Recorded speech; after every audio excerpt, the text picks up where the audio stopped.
नमस्कार दोस्तों, आपने मृत्यु लोगों को जलाते हुए देखा और सुना तो होगा, लेकिन मैं कहूँ कि जीवित महिलाओं को रस्सी से बांधकर जबरन जलाया जाता था, ये सुनकर आपके भी रोए खड़ा हो जाएंगे। जी हाँ, बिल्कुल आपने सही सुना। आखिर क्यों ऐसा होता था, चलिए समझते हैं। प्राचीन भारत में सती नाम से एक कुप्रथा विकसित हुई थी। दरअसल सती शब्द संस्कृत के सत्य शब्द से आया है, जिसका अर्थ वफादार और सच्ची पत्नी है। सती प्रथा के तहत जब शादीशुदा महिलाओं के पति की मृत्यु हो जाती थी, तब पत्नी को कभी कभी समाज के दबाव में आकर या कभी कभी अपने मन से अपने पति के चिता में जिंदा जलना पड़ता था। आखिर भारत में ऐसी कुप्रथा कैसे विकसित हुई और ये समाप्त कैसे हुई, चलिए जानते हैं। भारत में सती के आखिरी रिपोर्टेड केस की बात करें तो 1987 ईस्वी में राजस्थान के सीकर डिस्ट्रिक्ट देवराला गाँव से रूप कंवर केस आया था। रूप कंवर की शादी मालसिंह के साथ जनवरी 1987 ईस्वी में हुई और शादी के 8 महीने बाद मालसिंह की मृत्यु हो गया। केवल 18 साल के रूप कंवर को पति के अंतिम संस्कार के दिन दुल्हन की तरह सजाया गया। घर वाले और समाज के दबाव में आकर रूप कंवर को अपने पति के चिता में जिंदा जलना पड़ा। ये खबर आग की तरह एक गांव से शुरू होकर इंटरनेशनल लेवल तक पहुंच गया। उस समय राजस्थान के तत्कालिक मुख्यमंत्री हरिदेव जोशी थे। उसकी कड़ी आलोचना हुई और उसे इस्तीफा भी देना पड़ा। ये तो रहा सती के आखिरी रिपोर्टेड केस की बात। अब चलिए जानते हैं इसका उद्भव कब और कैसे हुआ। तो इसके उद्भव के जानकारी के स्रोत का अभाव है, लेकिन इसके ऐतिहासिक प्रमाण की बात करें तो ये 5वीं सदी में मध्य प्रदेश में सती के प्रथम प्रमाण मिलते हैं। मोरक्को यात्री इब्न बतूता ने भी इसके घटना का जिक्र किया है। फ्रांसीसी यात्री फ्रांसवा बर्नियर ने भी अपने यात्रा वृत्तांत ट्रेवल इन मुगल एम्पायर में एक सती केस का वर्णन किया है, जिसमें उन्होंने बताया है कि उन्होंने लाहौर में एक बहुत ही सुंदर अल्पवयस्क विधवा, जिसकी आयु उसके विचार से 12 वर्ष से अधिक नहीं होगी, उस छोटी सी बच्ची को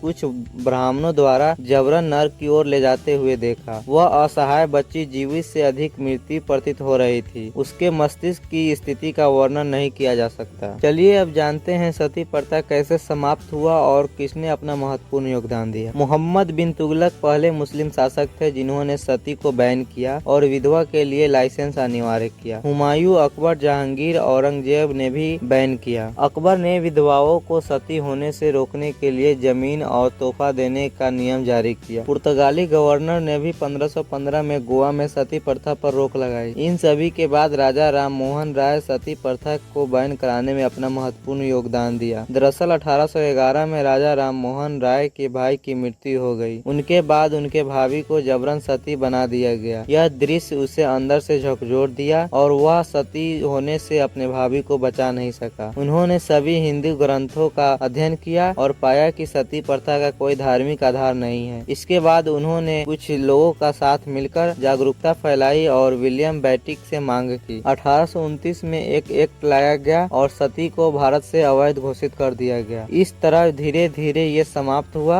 आखिरी रिपोर्टेड केस 1987 में रूप के केस के बाद ये पूर्ण रूप से समाप्त हो गया। इसके बाद भारत में सती के औपचारिक प्रमाण नहीं मिलते हैं। सती प्रथा तो भारत में समाप्त हो गया, लेकिन कुछ कुप्रथाएं अभी भी भारत में प्रचलन में है, जैसे दहेज प्रथा, बाल विवाह इत्यादि। आज का यह वीडियो यहीं तक है। जय हिंद।